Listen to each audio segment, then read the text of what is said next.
Bonjour. Je ne sais pas si, comme moi, vous avez un petit peu l'impression qu'on parle peut-être un peu moins du dossier autochtone depuis quelques jours, voire quelques semaines. Faut avouer que je suis sûrement pas la meilleure référence en ce sens, compte tenu que je passe un peu pas mal moins de temps sur les réseaux sociaux et surtout qu'il me faut pratiquement me battre littéralement sur plusieurs fronts pour pouvoir conserver mon propre compte Facebook.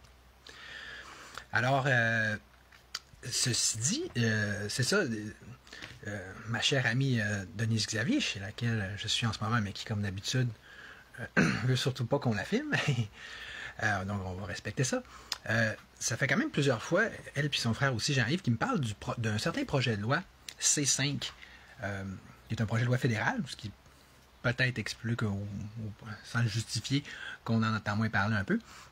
Mais puis c'est ça, donc, quand ils me parlent de ce projet-là, eux autres, mais ces chers amis autochtones que j'ai la chance d'avoir, c'est beaucoup en voulant dire que ça serait en bonne partie à cause de ça que là, qu'on entend moins parler des Autochtones, que ça vient vraiment leur mettre des bâtons dans les roues et du sable dans l'engrenage à tout le moins. Fait que j'ai fait ce matin? J'ai finalement fait ma petite recherche. Je me trouvais quasiment en retard, plus qu'autre chose. Mais en même temps, comme je vous dis, est-ce qu'il y a d'autres influenceurs qui en ont parlé? Peut-être, mais je ne l'ai pas vu à date. Fait qu'il est jamais trop tard tant qu'à ça. Fait que c'est beaucoup de l'intelligence artificielle que je me suis servi. Fait que, donc, une des choses que je vais vous lire aujourd'hui, c'est les résultats de ma question, ma double question que j'ai posée, c'est-à-dire, d'un, trouve-moi le projet de loi en question, je n'étais pas sûr du nom, plus, va me chercher ce qui est problématique envers les Autochtones dedans, en termes de passage, puis trouve-moi même des arguments contre lui, en ce sens-là.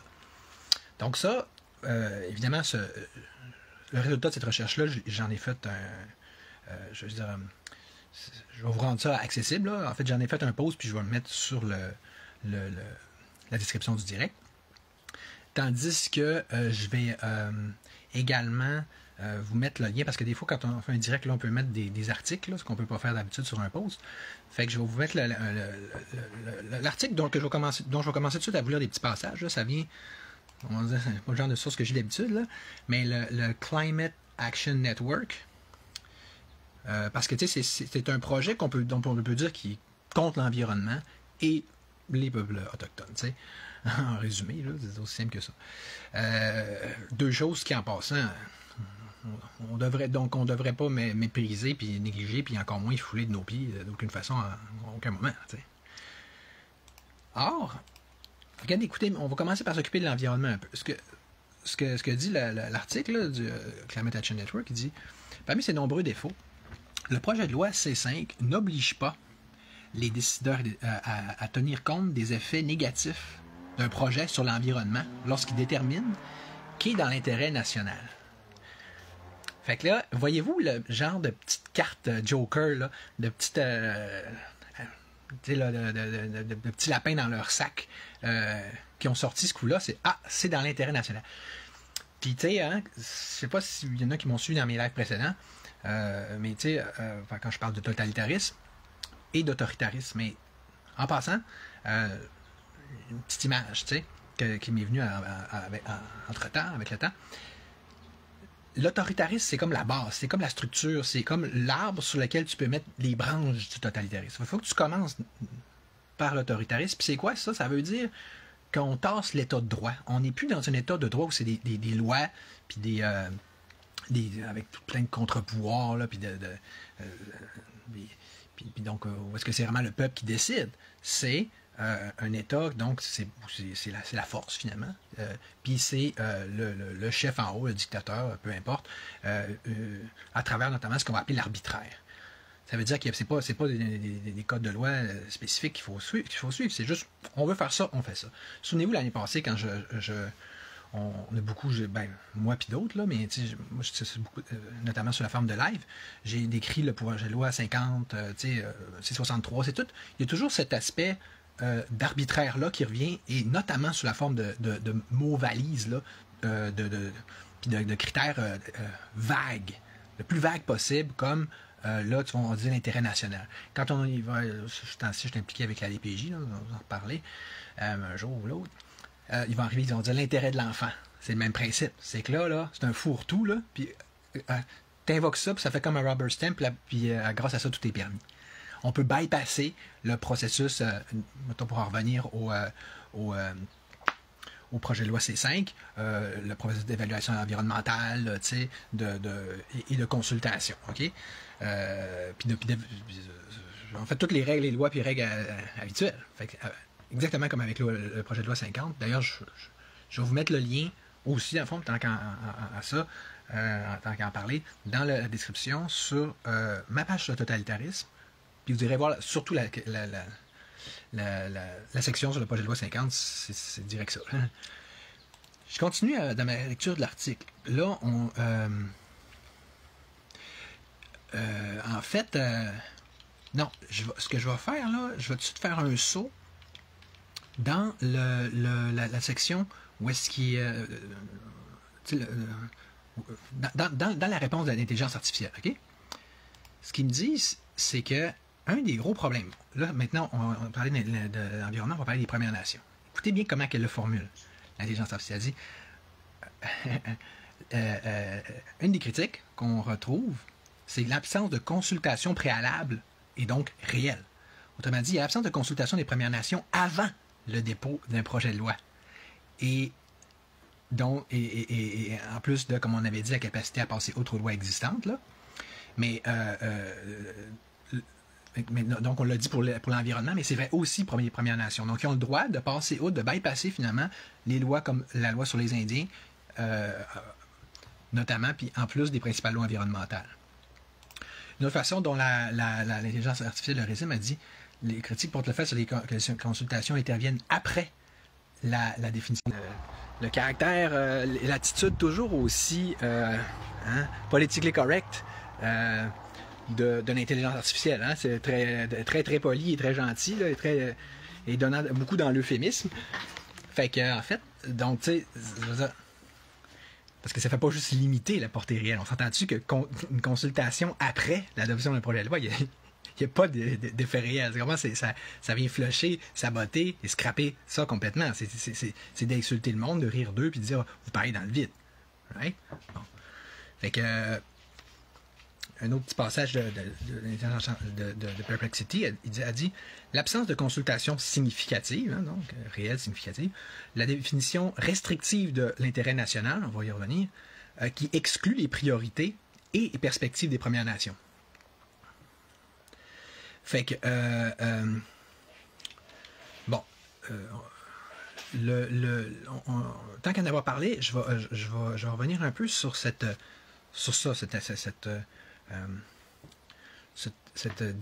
définition restrictive. En fait, je ne sais plus c'est où dans les textes, là. Mais autrement dit, c'est vrai, ça veut dire, je ne sais pas si vous voyez le principe que là, pour eux autres, l'intérêt national, c'est tel que Ottawa décide. Les autres nations du territoire, comme je sais pas, moi, le Québec, les différentes nations autochtones, ils n'ont pas rapport, c'est pas la nation qui décide, c'est pas les nations décidantes. Il y a une nation souveraine qui est le Canada anglais qui décide, puis ça, c'est ça l'intérêt national. Fait que c'est fuck l'environnement, fuck les Premières Nations et leurs intérêts, et ce qui peut être leur propriété, les territoires ancestraux qu'ils peuvent vouloir protéger, c'est jugé comme étant une entrave à l'intérêt national, qui est dans le fond la gagne en haut. D'ailleurs, je retourne à l'article de Climate Network. Là, il dit « Comment peut-on considérer qu'il est dans l'intérêt national de la population canadienne d'imposer des projets qui aggraveront la qualité de l'air qu'on respire, qui mettront en danger nos maisons face aux feux et aux inondations qui continueront à faire grimper le prix de notre pain d'épicerie? » On a déjà tellement joué dans ce film-là et ce jeu-là, celui où les intérêts économiques de compagnies privées, déjà multimilliardaires, prime sur les intérêts de la population et de l'environnement. Hein? C'est ça. Ils disent l'intérêt national, c'est l'intérêt des gros riches en haut qui manipulent les lois en conséquence. C'est comme, mettons, l'intérêt de Résolu. C'est qui ce Résolu? C'est pratiquement des Chinois. OK? Fait que, tu sais, c'est bien important qu'un paquet de monde riche vienne justement piller la forêt québécoise, les terres autochtones, etc., Parce que c'est supposément dans l'intérêt national. Vous voyez comment c'est twisted, puis c'est complètement perverti et corrompu, là, cette affaire-là. Même la définition en tant que telle. En plus, en fait, c'est ça. Donc, j'en reviens où est-ce que j'ai entendu dans l'article de Climate Network. Donner le feu vert à projets majeurs avant même de se demander quel sera leur impact sur les communautés autochtones est absurde. Il est dans l'intérêt national de permettre la participation publique de respecter les droits des peuples autochtones à protéger et de protéger notre climat, nos terres, nos eaux, notre air, tous des projets d'extraction risqués. Un autre point vraiment important, il dit que ça contrevient, en fait, ça, d'ôter les Autochtones des consultations et de la participation. Ça revient à contrevenir fondamentalement aux obligations internationales de respecter le droit au consentement préalable, libre et éclairé des peuples autochtones. Tu n'as pas de vrai consentement de toute façon, puis de vraie consultation s'il n'y a pas préalable. C'est comme à voir avec, là. Bon, fait que là, on aurait fini cet article-là. Ça, je l'ai dit après, l'absence. OK. Ah oui, le fait de déterminer. Je reviens à l'article de Perplexity, là. L'article, le texte. Le fait de déterminer à l'avance qu'un projet est dans l'intérêt national procure un certain degré de certitude, ce qui tend à attirer les investisseurs. Vous comprenez bien la manœuvre là-dedans. Ce rubber stamp-là, c'est dans l'intérêt national. Là, tu sais que ça va passer toutes les étapes. Là, c'est comme un free pass, une passe VIP. Là. Fait que les investisseurs, ils aiment ça. Ah, enfin, on a un peu plus de sécurité, on va investir au Canada. Là, finalement, ça a de l'allure. Fait que c'est encore une preuve que le but, c'est de plaire aux investisseurs privés, aux grosses compagnies. Puis ils n'ont pas tenté ça probablement ensemble là, pour se faire des petits cadeaux, comme d'habitude. Un autre bon point, écoutez ça. C'est fun d'avoir l'intelligence artificielle, d'avoir travaillé pour nous plutôt que l'inverse. Hein, parce que quand j'ai demandé au début, là, juste une question de même à l'IA, elle fait ça me sort juste les bons côtés. Mais si tu la talonnes, tu dis non, c'est moi les mauvais côtés, puis elle va te le dire aussi, quand même. Le gouvernement fédéral collaborera donc avec les provinces, ça c'est un passage de la loi, collaborera avec les provinces et les territoires pour éliminer l'évaluation en double des projets et pour bâtir un système plus rapide et efficace.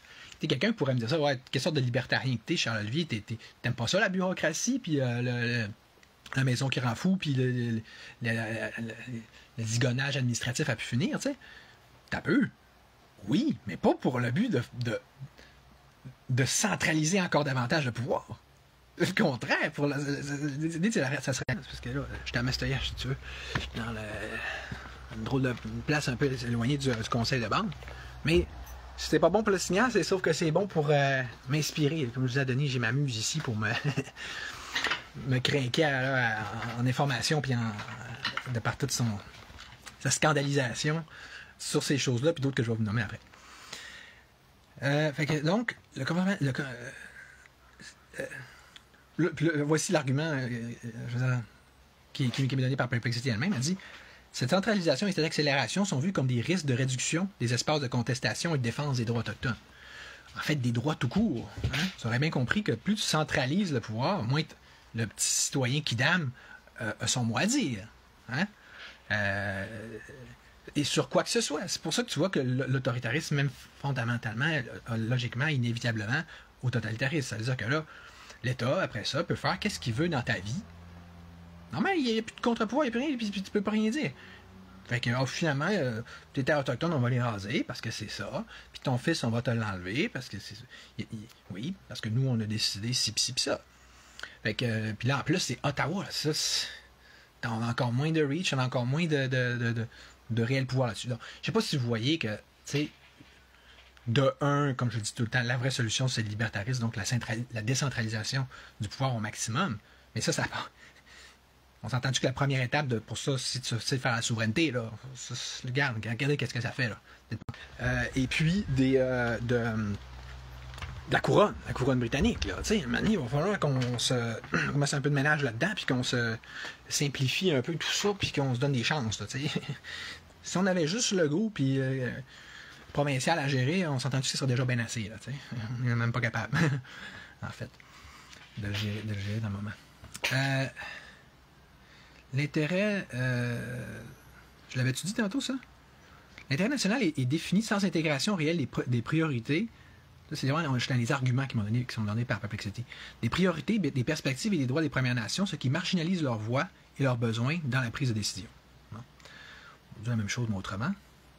Bon, encore un petit euphémisme de l'IA. Les consultations annoncées interviennent après que les projets ont été identifiés comme étant d'intérêt national, ce qui limite, pas juste limiter, mais c'est la façon de le dire, leur influence réelle et ne permet pas de s'opposer à la réalisation du projet, mais seulement d'en discuter les modalités. Encore là, vous remarquez comment c'est une tendance lourde, typique de l'autoritarisme. C'est tout du show, tout ça, là.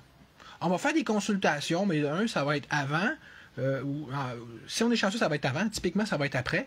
Puis même quand on dit que c'est avant, tu sais, souvent Denis comme ça qu'il me dit, c'est comme... En plus, avait un certain employeur qui donnait certaines informations, mais il disait c'est déjà signé. C'est toujours déjà signé. Puis, anyway, on le voit, on sent que c'est déjà entendu, que c'est déjà réglé d'avance, que les dés sont pipés, tu sais. Fait que là, en plus, ils s'en cachent même plus, là. C'est comme, non, regardez, les consultations, on les fera après. Pas pire que ça.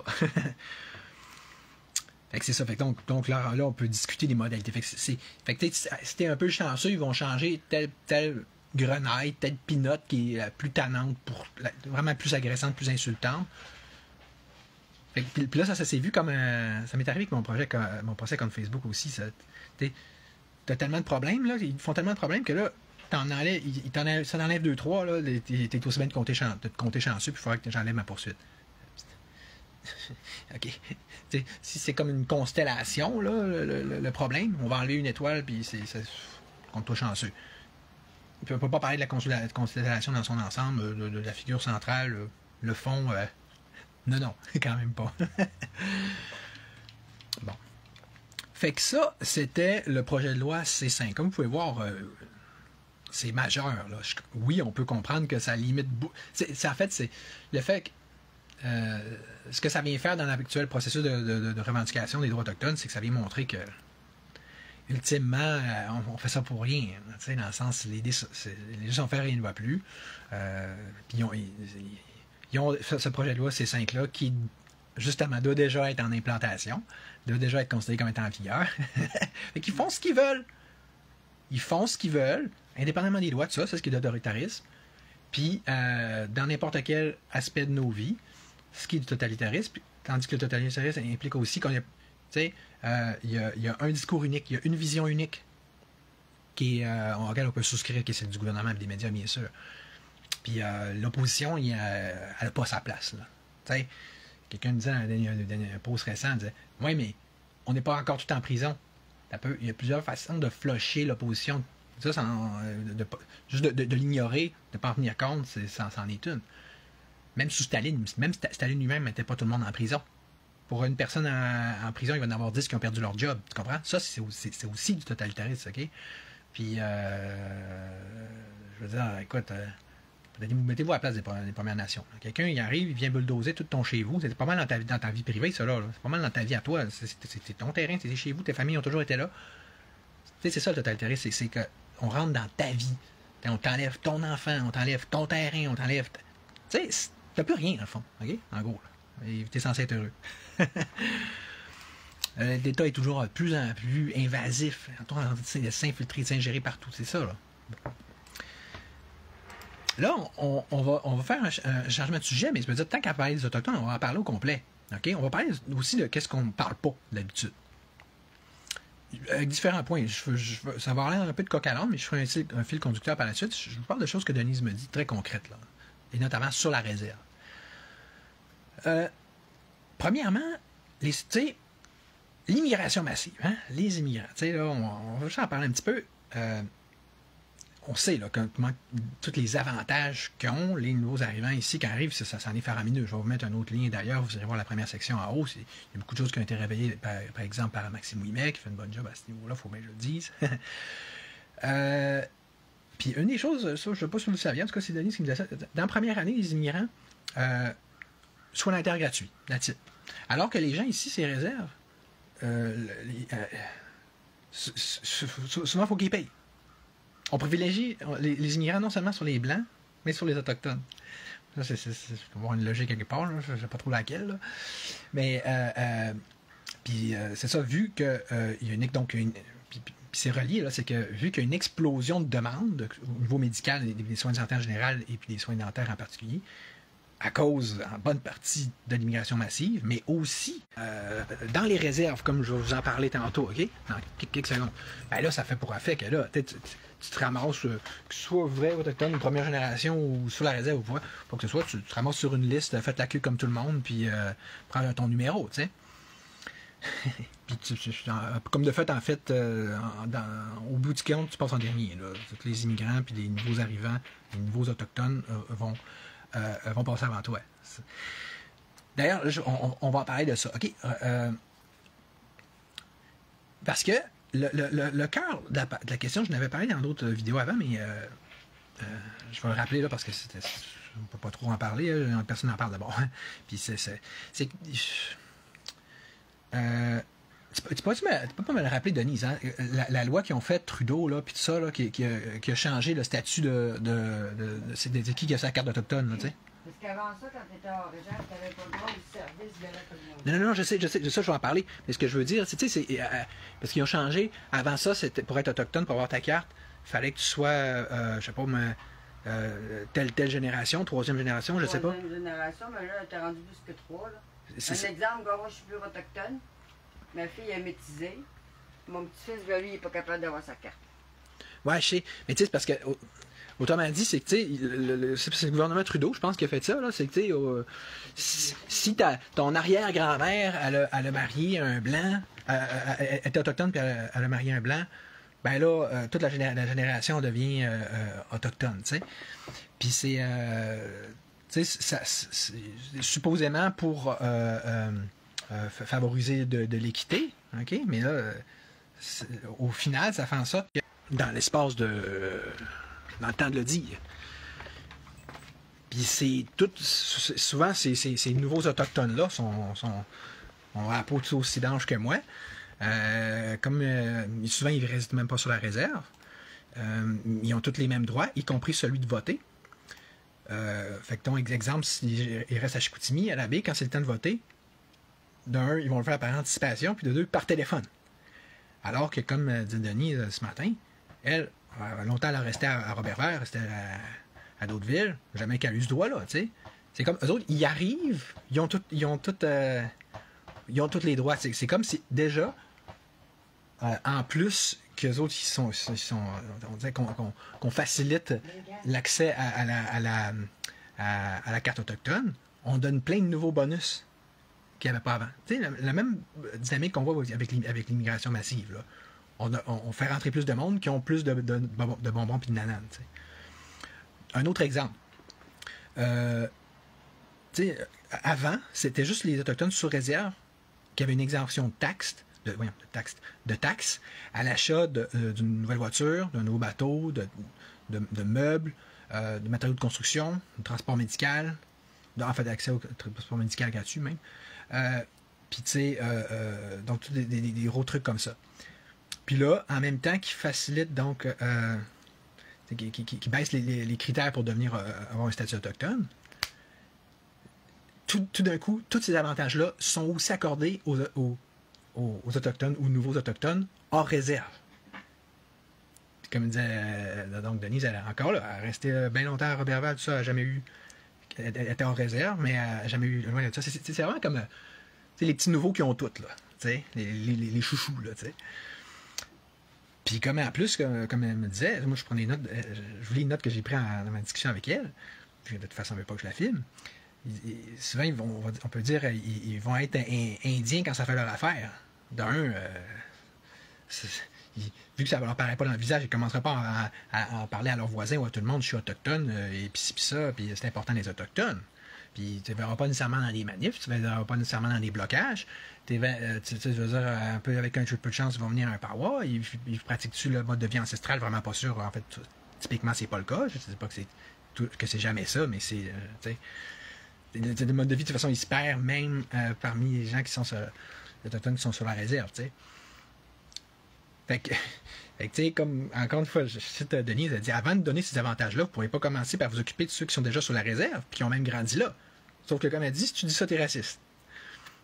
Mais là, c'est parce que, tu sais, vous voyez, c'est la même affaire avec les Autochtones qu'au niveau de l'immigration massive. C'est tout d'un coup, tout le monde, ah oui, tu fais remplir tel formulaire, ben, t'es rendu un Québécois, t'es rendu un Canadien, tout le monde est Canadien. N'importe qui peut être Canadien, ça veut dire de remplir un formulaire. Puis en plus, ils accordent visiblement là, de plus en plus facilement. Puis t'en veux une, tu veux ta batch, ta citoyenneté canadienne, là, voilà. c'est carrément ça. Là.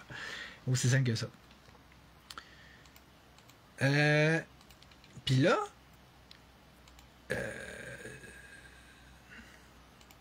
ouais, là, c'est vraiment spécial, ça. Vous allez voir que quand on parle d'iniquité, là, ça devient assez frappant pareil. Tu sais, comme mettons, Denise, c'est une Xavier, ok? Mettons les Xavier, les Blacksmiths, c'est des familles Inuits qui sont sur le territoire, qui sont de sang Inuit, de filiation Inuit depuis la nuit des temps quasiment mort, on va dire. Fait que là, or, la petite fille à Denise, tu sais qu'elle est plus autochtone, ok? Sa fille donc est métisse, sa petite fille, elle est juste petit-fils, il est deuxième génération, right? C'est pas si pire, hein? Troisième génération, ouais, c'est ça, ok. Fait que là, il peut pas avoir sa carte d'autochtone. Alors que dans d'autres familles surmétissées, comme l'a dit Denise, tu sais que ça remonte, normalement, c'est 5 générations, c'est gros max, mais là, ça va être 6e génération. Ils ont toutes leurs cartes autochtones tant qu'ils veulent, alors que même souvent, ça peut être exemple des familles comme, mettons, les Neptunes, qui étaient au départ des Abénakis. C'est pas pour commencer à faire des grosses distinctions un peu finies. Je l'avais dit à expliquer dans mon dernier live que c'était fluide, qu'il y avait beaucoup de partage, puis ça se mêlait, toutes les tribus. Mais là, tu sais, c'est quoi? OK, fine, mais c'est quoi le rapport de privilégier, tant qu'à ça, des gens qui sont moins Inuits, tu sais, qui sont moins, c'est moins direct à plein niveau que ceux que c'est plus direct. Vous voyez, c'est carrément ça. Fait que c'est dur à un moment donné de se dire, ben là, c'est-tu. Parce qu'il clairement, il y a une discrimination. C'est-tu à cause des opinions politiques de la famille Xavier? On va dire ça comme ça. Hein? Parce que c'est ça le totalitarisme, c'est que tu penses pas comme le gouvernement, tu veux. Puis, ben, on va te tasser. Puis, là, ça dit, ouais, mais là, ça n'a pas rapport, Charles-Louis, tu parles des conseils de bande, c'est pas la même chose que le gouvernement fédéral et provincial. Ah oui? Ah non, ah oui, ah non. Regarde, on va mettre ça de même. Okay? Allez dans le lien que je vais mettre là, sur ma revue de presse, on va dire, sur le totalitarisme. Allez sur la section où est-ce qu'on parle de l'agenda 21, OK? Où est-ce qu'on voit que c'est vraiment par les municipalités que l'agenda globaliste, mondialiste, c'est celui des villes de 15 minutes, celui de tu sais, là, on peut plus rien faire, personne nulle part, tu peux pas mettre un four à pain, c'est parce que ça va faire monter les effets de serre, tu peux plus limiter 15 minutes, l'argent numérique. Tous ces bébés-là, c'est vraiment l'agenda 2020, c'est que 2030. Sous couvert de l'environnement, ils nous emprisonnent, carrément, de fin pratique, au bout du compte. Fait que là, les municipalités, vous allez voir, c'est vraiment... OK, phew. Ben là, tu sais, on pourrait dire, ouais, mais municipal, c'est moins ça. Non, c'est tout aussi ça, sinon plus, parce que ça fait plus subtil. D'ailleurs, c'est le même plan, justement, partout à travers le monde. Ça, quand vous voyez ça, là, ça... demandez-vous pas si c'est du globalisme et du mondialisme. Là. Fait que l'agenda 2030 particulièrement, c'est un vecteur de ça, là, par excellence. Fait que les conseils de bande, là, d'un, là, vous avez vraiment compris que c'est un autre nom qu'on met pour une municipalité. C'est toute la même façon de procéder. C'est toute la même... OK, regarde, c'est des conseillers, c'est avec un maire, tout ça, c'est la même structure. D'ailleurs, c'est une des raisons pour lesquelles il y a un assez fort mouvement de contestation contre les conseils de bande auprès des Autochtones, parce qu'ils disent, de où ça sort ça? On n'a jamais demandé ça. Ça, ça fait pas partie de leur culture, ça fait pas partie de leur tradition. C'est une institution de blanc qu'on leur a imposée, qu'on leur a fait un copier-coller, on leur a garoché ça, tu sais. Ce que je vais me faire un petit aparté, mais si je discute de ça avec mon père, il dit, puis je dis, ouais, mais tu sais que t'en penses, toi, parce qu'il travaille beaucoup pour les Premières Nations, par quoi on pourrait remplacer les conseils de bande? Puis il me dit, justement, par quoi tu voudrais remplacer? Ça a l'air du tac au tac, mais même dans les consultations, dans la démarche qu'ils ont faite pour faire une nouvelle constitution, pour les exemple, le Nistasinan qui se relie à Mastoyache, là, pour ainsi dire, là, donc pour les nations Innu, certaines nations Innu, ils ont dit hein, de quoi tu parles, Gilles Marcotte?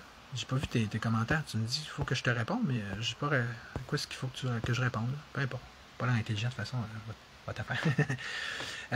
Ils sont pris beaucoup encore une fois, calqué beaucoup là, le système classique. Là.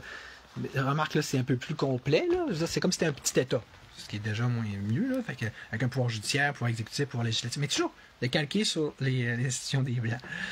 Anyway, fait que donc là, pour en venir à ce que je disais, conseil de bande, donc, je sais pas si vous voyez, là, sur les éoliennes, Résolu, la forêt, c'est des gros partenaires, là. Les conseils de bande avec le gouvernement provincial, puis qui les autres sont comme ça avec des investisseurs internationaux. OK, le conseil de bande de la municipalité, c'est comme un étage plus bas, un étage dans cette hiérarchie-là, mais il est non moins important, il est non moins essentiel. Puis, comme de fait, ils se comportent de la même façon que les autres, avec autoritarisme et totalitarisme. La seule affaire, c'est qu'il y a moins de garde-fous, il y a moins de contrepoids, il y a moins de démocratie, parce qu'il y a moins d'institutions. Surtout en attendant d'un vrai mode de gouvernance plus complet, avec des contre-pouvoirs, qu'un pouvoir exécutif, un judiciaire soit mis. Le conseil de bande, il fait tout, là. C'est comme un petit régime autoritaire pur, là, comme une république de... une république de bananes. Puis t'as le genre d'affaires hallucinantes qui va se passer que tu verras pas d'habitude dans le système blanc, là, le système provincial, parce qu'il y a bien plus quand même de garde-fous. Remarque qu'ils sont tous rendus de plus en plus à coquiner les uns avec les autres. Là. C'est tout des vases communicants puis du conflit d'intérêts à pu finir. Là. Mais exemple ici, là, ils ont leur fonds autonome. Denis, ça fait des années qu'elle dit ça. Personne n'a moyen de savoir combien d'argent qu'il y a dedans, qu'est-ce qu'ils font avec, etc. C'est pour les générations futures. Encore là, un terme vague générique. OK. Sauf que mettons, elle dit assez souvent dit, on va envoyer un vérificateur général. Le vérificateur général, c'est une autre nation. C'est dans la nation des Blancs, des Québécois. Nous, on a ces contre-pouvoirs-là. Il n'y en a même pas. Le vérificateur général n'est pas mandaté, il n'a pas le pouvoir pour aller investiguer sur ces choses-là.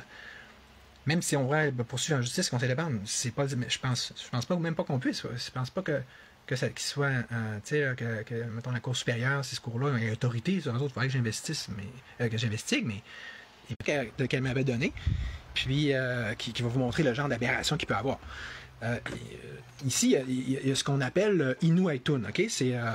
En fait, c'est un terme qui, en réalité, parle du mode de vie ancestral des Autochtones, d'aller chasser dans le bois, la pêche, ça.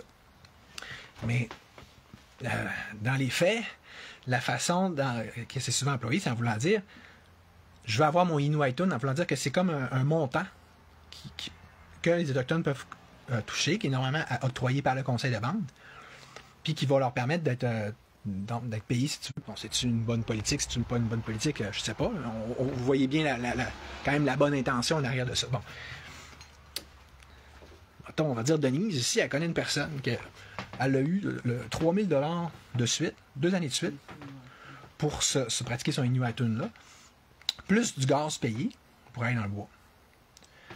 Jean-Yves, son frère, le frère Denise, c'est encore les Xavier, tu sais. Famille, on dirait qu'il est moins bien vu par le conseil de bande. Jamais pu avoir son Innu Aitun. Jamais pu avoir aucun montant. Il l'a demandé 6 années de suite, je pense. Mais il fait 7 ans qu'il vit dans le bois. Il fait 7 ans qu'il vit dans le bois. Il n'a jamais eu cette compensation-là. Il n'a pas eu de droit de subvention. Aucune subvention, rien. Puis là, un moment donné, l'année passée, ils ont dit, ben, check, on va te donner une tente. Ils ont donné une tente, mais il faut qu'ils en payent une partie. Fait que, tu sais, c'est elle est où l'équité, elle est où la justice, elle est où la non-discrimination là-dedans? Mais c'est toujours des affaires que je vous ai dit tantôt, là, de tous les nouveaux autochtones. même les nouveaux autochtones, on dirait, hein, Denise, se trouver des maisons, des terrains, ça a l'air moins compliqué. Hein? On n'a même plus de place pour nos enfants. Ils n'ont plus de place pour leurs enfants, ils n'ont plus de place pour se localiser, se stacher, vivre, sa réserve. Tous les nouveaux arrivants, ils ont pris les terrains, puis souvent avec le conseil de banque, je pense qu'ils les aident, je sais pas. Oui, il y a des subventions. Il y a des subventions, puis mais de toute façon, il faut que ce soit une permission. Ils peuvent juste se mettre, s'installer puis s'établir si le conseil de banque donne la permission. Fait que tu sais, il a donné beaucoup de permissions. Hein? Il a donné beaucoup de subventions, tu veux dire. Et de subventions. Fait que tu sais, c'est. Il y a des belles maisons, oui.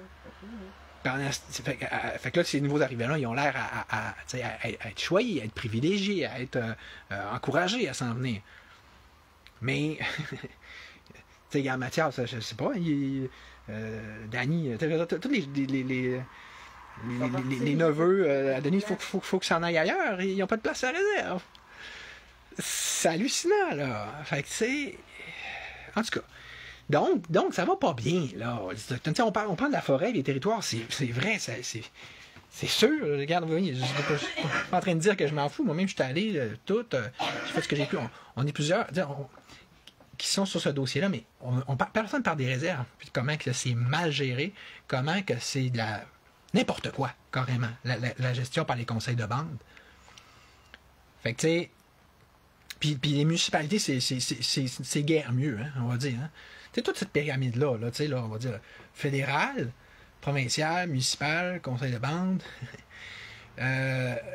puis en haute fédérale, les institutions internationales. C'est toute de la boîte, hein? C'est toute de la merde, ça, là. De différentes façons, à différents niveaux.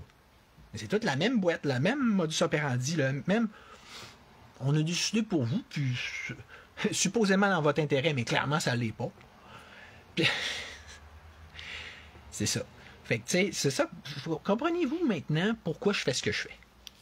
Le lien avec le libertarisme, tu sais, j'ai l'air bizarre dans mon coin, moi, puis mettons le volontariste, là, je vais vous mettre son lien là, dans la description, tu sais, qu'on travaille de plus en plus en équipe, j'ai demandé de publier systématiquement ces publications sur le groupe du Parti libertarien, mais tu sais, c'est comme, c'est tout le même problème partout qui est l'État. Que ce soit gros papa État en haut, ou bébé État, mini État, c'est toute la famille État. Les conseils de bande, c'est tout dans cette. C'est justement un mini État. Il est plus mal géré. Peut-être qu'il pourrait être. Avec ce qu'ils font en termes de constitution autochtone, ça pourrait être rendu vraiment moins pire. Mais on ne règle pas le problème de fond, là. On a toujours un État au-dessus de nous qui nous dit quoi faire, quoi penser, qui nous dit qu'est-ce qu'il va faire chez vous, dans ta vie, comment que lui, il pense, en fait, parce que nous, on s'en fout de nous. Puis même des règles, puis des lois qui existent déjà, qui sont déjà censées, puis des droits, puis des constitutions sont déjà censées nous protéger, mais qui sont de plus en plus laissés pour compte, puis, tu sais, bypassés, puis contournés, puis c'est comme des vieux livres dans la bibliothèque qui avancent la poussière, là. Puis surtout, c'est comme ça, OK? Fait que c'est ça, l'autoritarisme, d'accord? Les droits, vos droits, on s'en fout, là. On va s'en foutre de plus en plus. Plus ça va, plus on s'en fout. Puis ça permet le totalitarisme. C'est-à-dire que dans toute ta vie, dans tous tes aspects de ta vie, c'est l'État qui décide déjà, puis qui va le faire de plus en plus. Le totalitarisme, autrement dit, si c'est un bébé, mais c'est un bébé crocodile, puis petit crocodile deviendra grand, là. Pas intelligent d'attendre qu'il soit super grand puis qu'il nous ait tout mangé. C'est con, ça. OK? Puis un bébé crocodile, c'est un crocodile pareil. Un petit crocodile, le conseil de bande, c'est comme le gros crocodile.